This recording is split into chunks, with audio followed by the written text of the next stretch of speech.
So what we introduced in June of this year was marketplace channel private offers.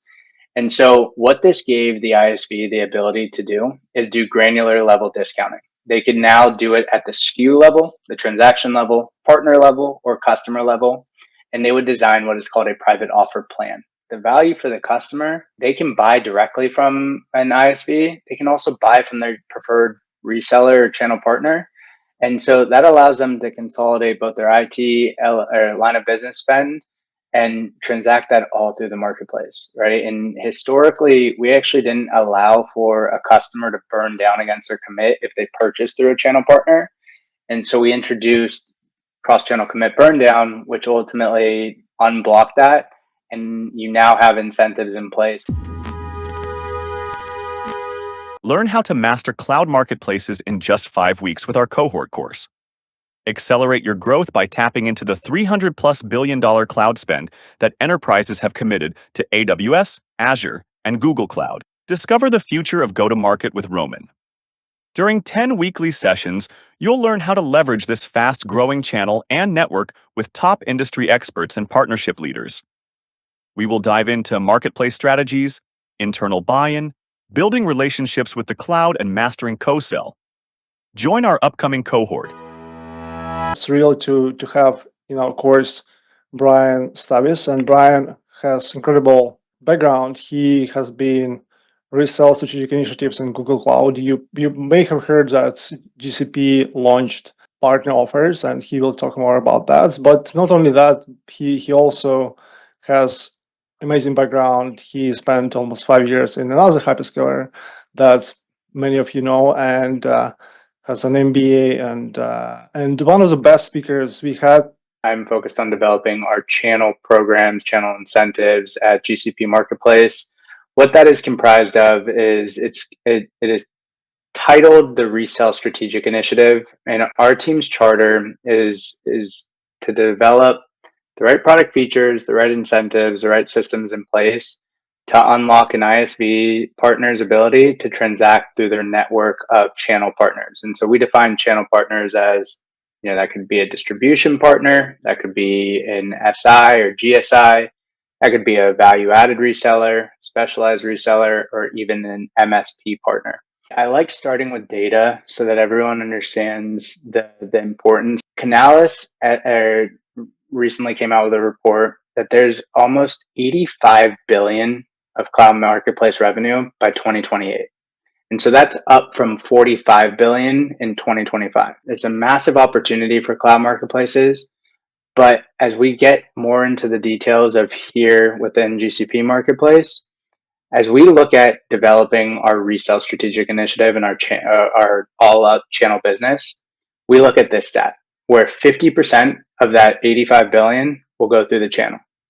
And so when we talk about partnering with an ISV, a channel partner in a cloud marketplace, we're really looking to establish some meaningful deal telemetry, meaningful results by taking the powers of 1 + 1 + 1 = 5, or whatever funny math you want to make up there, is looking at bringing in resources from an ISV and a channel partner to establish some meaningful results. First model for any cloud marketplace was an ISV ability to transact with an end customer, right?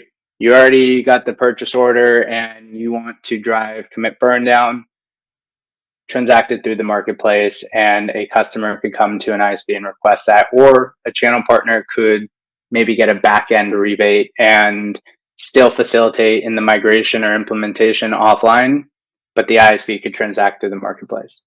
So now we've gotten into this stage of how do we allow channel partners to lead the transaction? And so what does that look like? Marketplace channel private offers being our solution there.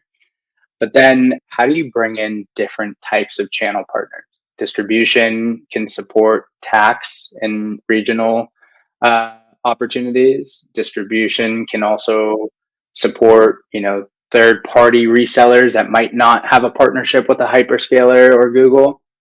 And so we are absolutely looking at how do we take from this channel partner-led growth to how do we activate an entire ecosystem of partners. What are the features and incentives that we want to bring to the GSIs? What are the incentives and resources and product features that we need to support two-tier with distribution? And so we are absolutely looking at what are those models looking like. And as we get into this, I'll kind of expand on that throughout this presentation. So what we introduced in June of this year was marketplace channel private offers. And so what this gave the ISV the ability to do is do granular level discounting. They can now do it at the SKU level, the transaction level, partner level, or customer level. And they would design what is called a private offer plan, which that essentially serves as the template for the deal.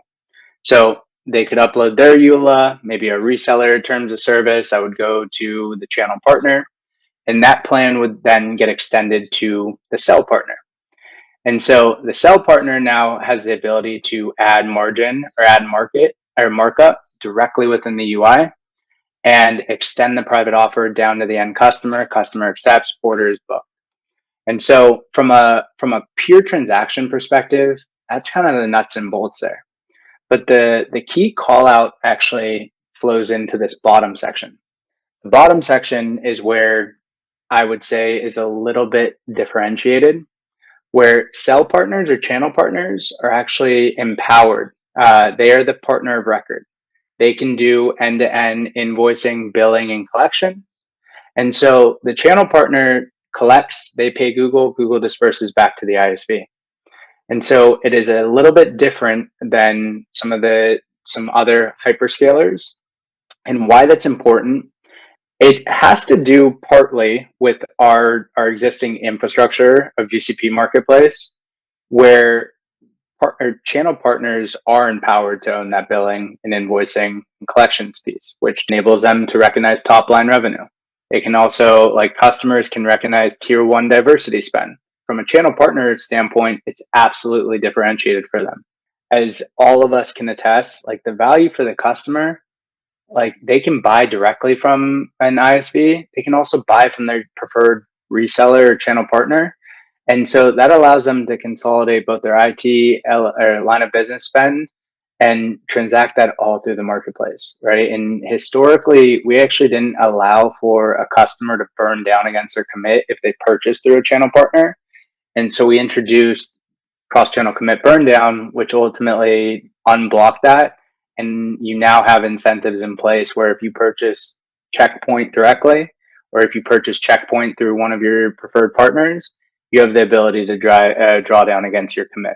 To kind of tie a bow on a lot of this is, look, historically, we need to improve our onboarding, our documentation, our support, our enablement to make it easy for ISVs like BMC or like Checkpoint or like CrowdStrike, Palo, or you name it, to list their software on the marketplace. And not only list their software, but transact their software through GCP Marketplace.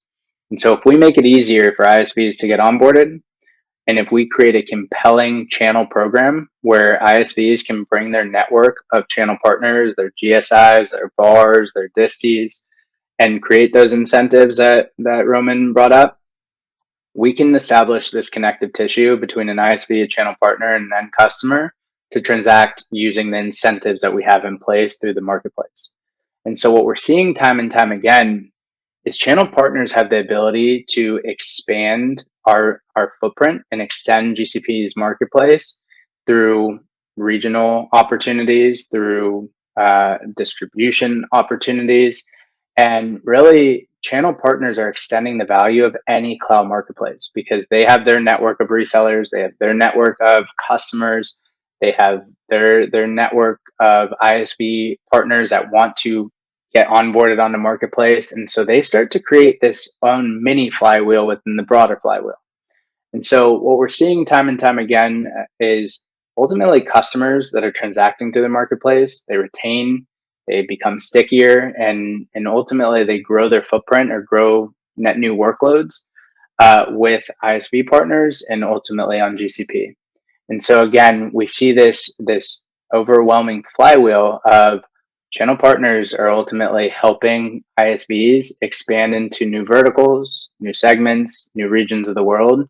And our job is ultimately to help grease the skids here. How do we create new incentives? How do we create new features to make sure that we're accelerating deal velocity through GCP Marketplace in the most effective way possible? Since we rolled out Marketplace Channel Private Offers, we were in private preview in March, so 6 months of data, 7 months of data. But what we are seeing is when a channel partner got introduced on a very large healthcare company, we were able to get the deal from being a high 7, 8 figure deal to a 9 figure deal. And what that ultimately brought to the table was our ability to not only bundle software and services, but also some Google first party services with Mandiant and Chronicle.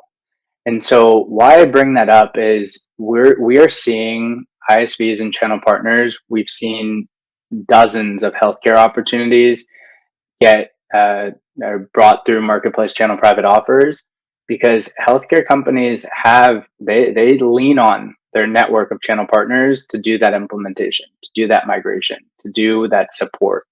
And so we are seeing some significant opportunities within healthcare and other highly regulated industries across financial services, banking, so I bring that up. I can't necessarily share names, but I do kind of mention this because as ISVs start to get wind of, they're not bringing deals to the table that are going to close tomorrow. They're starting to prioritize opportunities 6 months, 9 months in advance. And so this media and entertainment opportunity that I'm referencing, another 9 figure deal through a channel partner, this was prioritized around the Olympics from a company that was looking at 6 months in the future and leveraging a channel partner to do that implementation for them. And so why I'm kind of continuing to beat the drum on looking at how do you establish that deal telemetry with a channel partner? We've seen this play out where ISVs are looking at channel partners to find other lines of business to land and expand those opportunities. And we've seen that play out, like I said, across some significant banks within North America and Canada and even EMEA.